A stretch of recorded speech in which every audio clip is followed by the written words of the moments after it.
Before I get into the video, first I would like to remind you that most of you who are watching are not actually subscribed to the channel, so I would really appreciate it if you took a second to hit that button, along with the notification one so you don't miss any future videos. Thank you so much, let's get back into it. Late in the day, September 2nd, we got more cards here. We have this card, Doll Stitcher. It needs a translation, but for 3 mana in blue, you have a human wizard. Whenever you cast an instant or sorcery spell, create a 2/2 black zombie creature token with Decayed. At the beginning of your upkeep, if you control 3 or more creature tokens, you may transform Doll Stitcher, and it becomes an artifact, Toy Factory. Creature tokens you control lose all abilities and have base power and toughness 3/3 to get around the Decayed, I imagine. And at the beginning of your upkeep, you may transform Toy Factory.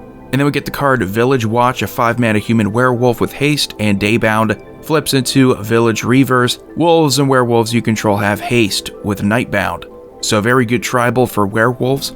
We have Ominous Roost, a 3 mana enchantment. When it enters the battlefield or whenever you cast a spell from your graveyard, you get a 1/1 blue bird creature token with flying, and this creature can block only creatures with flying, probably to synergize with the flashback strategy. And then we have Foul Play, 2 mana, black sorcery, destroy target creature with power 2 or less, and then you investigate. And then we have this cool looking card, Ancestral Mirror, also needs a translation. It's an artifact with an activated ability of pay 1 mana, tap it, pay 1 life, and discard a card to draw a card, and then mill a card. Then place a ritual counter on the Ancestral Mirror. Then if there are 3 or more ritual counters on it, remove them all and transform it.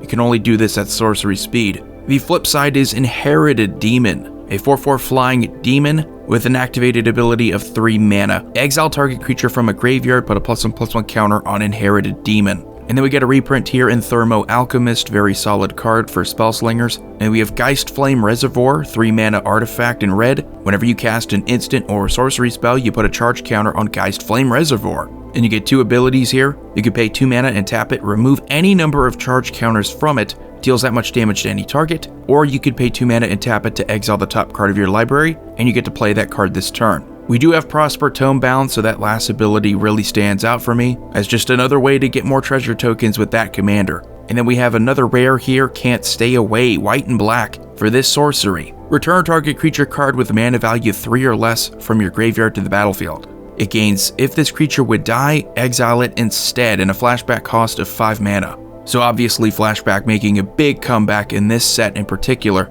We get another card that needs a translation, Doomblade Scoundrel. Human rogue, a werewolf, whenever it becomes blocked, creatures blocking it get -1/-1 until end of turn, has daybound, flips into Doomclaw Marauder. Whenever Doomclaw Marauder becomes blocked, creatures blocking it get -1/-1 until end of turn.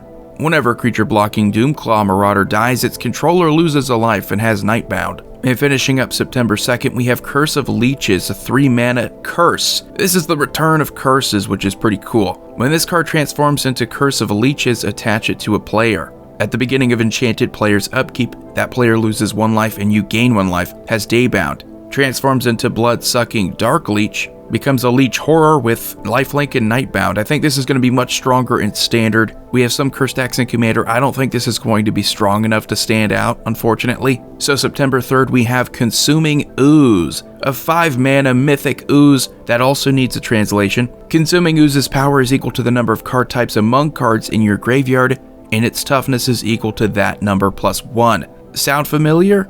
At the beginning of your end step though, this is why it's 5 mana, you create a green ooze creature token with this creature's power is equal to the number of card types among cards in your graveyards, and its toughness is equal to that number +1. So it's a Tarmogoyf ooze, and you get other token copies of the Tarmogoyf ooze. Absolutely devastating. This is going to be a limited bomb. This is going to be a very good card in Standard. Just constant board presence, an easy way to get a decent sized creature. It is 5 mana, but that's well worth the cost considering what you get. And then we have Rite of Harmony, a 2 mana green-white instant. Whenever a creature or enchantment enters the battlefield under your control this turn, you draw a card and a flashback cost of 4 mana. So this card is going to be to the aid of a lot of Enchantress strategies that are already strong in Commander. For only 2 mana and a flashback cost, you have a ton of card draw. And then we have Curse of Shaken Faith, a 2 mana red aura curse. Whenever the enchanted player casts a spell other than the first spell they cast each turn, or copies of a spell, Curse of Shaken Faith deals 2 damage to them.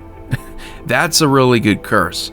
That's the kind of curse that's going to see play in curse decks, because you're going to punish the person who wants to go off the most. And then we have Fangblade Thief, human rogue werewolf, Activated ability of 1 and a red. Fang Blade Thief gets +1 power on first strike until end of turn, has Daybound, flips into Fang Blade Craven.